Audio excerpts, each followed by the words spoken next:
কয়েকদিন ধরে ফেসবুকে একটা নিউজ দেখছি, একটা মা তার 16 মাসের বাচ্চাকে রেখে তার বয়ফ্রেন্ডের সাথে সমুদ্র সৈকতে ঘুরতে গিয়েছেন।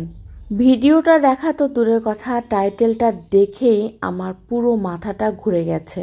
একজন মা একটা বাচ্চাকে জন্ম দিয়ে পৃথিবীতে আনতে কতটা কষ্ট হয় একমাত্র সেই মাই বলতে পারে। একটা বাচ্চা জন্ম দেওয়ার পর একজন মায়ের শারীরিক মানসিক অনেক রকমের সমস্যার সৃষ্টি হয়। অনেক বেশি মুড সুইংয়ে ডিপ্রেশনে ভোগেন একজন মা।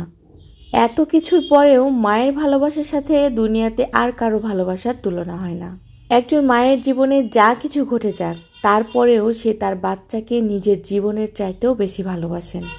কিন্তু এই মাকে দেখে আমার আসলে কিচ্ছু বলার আর ভাষা খুঁজে পাচ্ছিলাম না। কিভাবে 16 মাসের একজন বাচ্চাকে রেখে মাটা চলে যেতে পারলো, সেটা আমার মাথায় কোনোভাবেই কাজ করছে না। আমি কোনো কিছুই যেন মিলাতে পারছি না। যতটুকু শুনেছি, বাচ্চাটা তার মাকে অনেক জ্বালাচ্ছিল, আর এটাই হচ্ছে বাচ্চার দোষ। আর এই জন্যেই বাচ্চাকে ঘরের মধ্যে একা বন্দি করে রেখে মা চলে গিয়েছেন বয়ফ্রেন্ডের হাত ধরে। বাচ্চার রুমে সিসি ক্যামেরাও ছিল। সেই মাটা যখন তার বয়ফ্রেন্ডের সাথে মধুর সময় কাটাচ্ছিলেন, সেই সময় কি তিনি দেখছিলেন না তার বাচ্চাটা কি করছে? একটা বার কি তার মনে প্রশ্ন জাগেনি যে আমার বাচ্চাটা এখন কি করছে, কি খেয়েছে, ঘুমিয়েছে কিনা? একজন পাগলেও তার বাচ্চাকে নিজের জীবনের চাইতে বেশি ভালোবাসে এবং সমস্ত কিছু দিয়ে আগলে রাখতে চায়।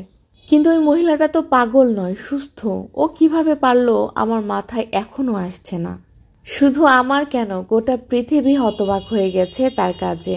এত নিষ্ঠুর মানুষ হয় দুনিয়াতে, এত নিষ্ঠুর মানুষ আছে যে কিনা তার নিজের সন্তানকে এভাবে তিলে তিলে মেরে ফেলতে পারে।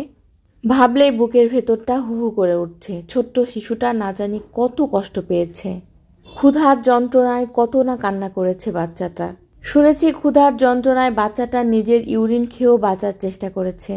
এটা কি মা? এরকম মাও দুনিয়াতে আছে?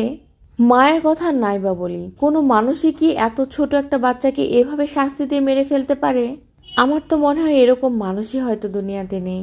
ভিডিওটাতে যখন বাচ্চাটার কান্না দেখছিলাম, তখন বুকের ভেতরটা দুমড়ে মুচড়ে যাচ্ছিল। এত কিছুর পরেও নিষ্পাপ শিশুটা মা মা বলেই কান্না করছিল।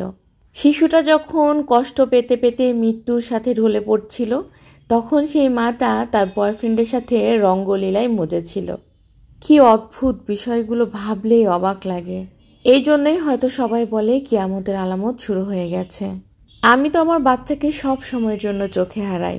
একটু চোখের আড়াল হলেই বুকের ভিতরটা কেমন যেন করে ওঠে। একটু খাওয়াতে দেরি হলেই কষ্টে বুকটা ফেটে যায়। আর নিজের শরীরটা যতই খারাপ হোক না কেন, বাচ্চার ছোটখাটো অবহেলাও যেন মেনে নিতে পারি না। আমিও মা, সেও মা। ছোট্ট শিশুটার কথা ভাবলেই ভেতর থেকে কান্নায় ভেঙে পড়ছি।